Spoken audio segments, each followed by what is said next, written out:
Hi, my name is Jerry with EA Safety. I wanted to show you how your crash mitigation system works on a modern truck.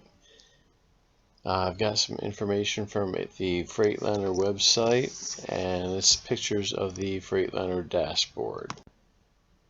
When you see this yellow caution sign, you also hear bells and whistles, so you know you're driving too close to the vehicle in front of you.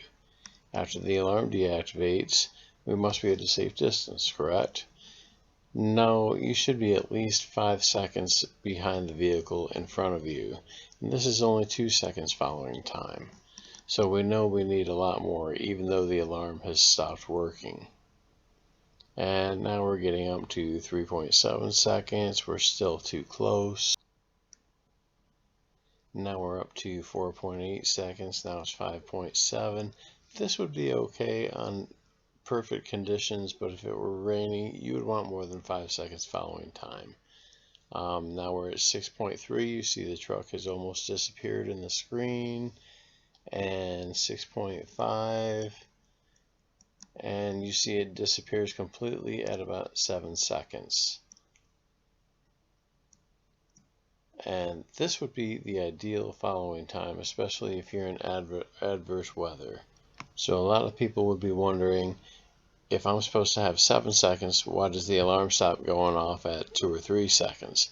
Well, the alarm only activates after your following distance is less than 2.7 seconds for 10 seconds straight. And we should be having at least 5 seconds following distance, and that's an optimal condition.